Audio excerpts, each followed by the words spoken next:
Hey everyone, it's Christy from Christy's Beautiful Life. Welcome to Lift and Sketch with Christy and Rachel. This is the sketch we are working with, and it was supposed to be, due in December, and I didn't get there.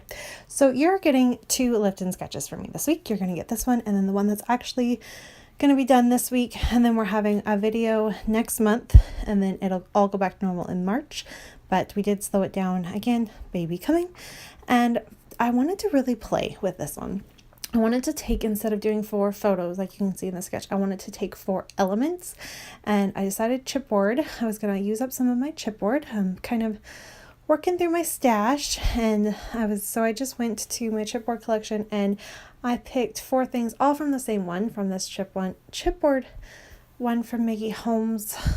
I can't quite remember which collection this one was, but I picked the 4 elements that I really liked, and so a frame, the floral, the typewriter, and then another mini frame.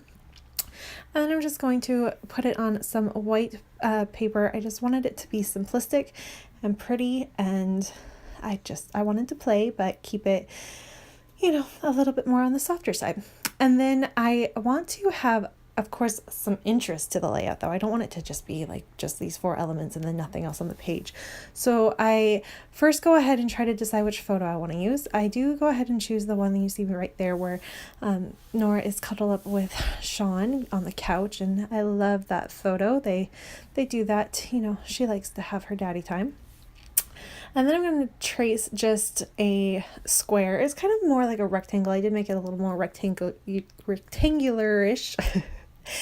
And I'm going to use some black stitching, machine stitching. I do not hand stitch on this layout at all. I need a break from hand stitching. And I like it. So how I do this is, the first thing I do is I make just a complete straight stitch around the pencil lines that I make.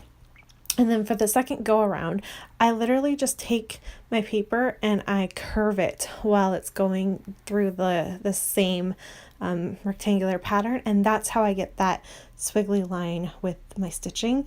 It's really, really easy. So that's what I'm going to do, how I did that. And then for a title, I wanted to be like, capture this moment or something like that, something a little bit longer. But it wasn't really fitting. I just didn't like it. So instead, I'm just going to use the word capture, and that is from a chipboard. I think it's a Maggie Holmes chipboard as well. And then to kind of mimic the stars that you can see in the sketch, I'm using these gold foiled, I think they're stars, but they were just in my gold collection of ephemera that I have. And then I added a few sequins. These are the mini sequins that came last year from Spiegelbaum Scraps, and I'm going to use those in just a couple places to enhance the layout a little bit. I thought about making a little shaker pocket with the rest of the sequins. I don't like the way that looks, so that doesn't stay. Instead, it's just going to be a nice little resting spot for your eye to go. And then I am flipping kind of the idea of that top part where you can see there's meant to be some pattern paper strips or something. I'm going to go ahead and put that at the bottom, and it's just a little something there. I think that's where I'm going to put my journaling. I haven't done my journaling because I'm not exactly sure where I want to put it. That is something, however, I really went away from actually journaling on my layouts last year, which is, I am big into my journaling and I mean to journal on all of them, but I just didn't do them. So that's a big thing for me this year. I need to get back into making sure I'm journaling as I'm doing my layout. But at this moment, I'm not sure where to put it. So I'm kind of sitting it on my desk and thinking about it. And also, you're going to see me wave to you and be like, yep, this is done. And it's just not. It's missing something. And I decided what it was missing is it needed a little bit more color to it. So I stitched the border of the pattern paper to the background paper that I use. It's just a little border from Maggie Holmes, the bow paper. And I do that in pink. And then I also bring in my cotton candy shimmers and I paint the inside rectangle pink and the outside part here as well.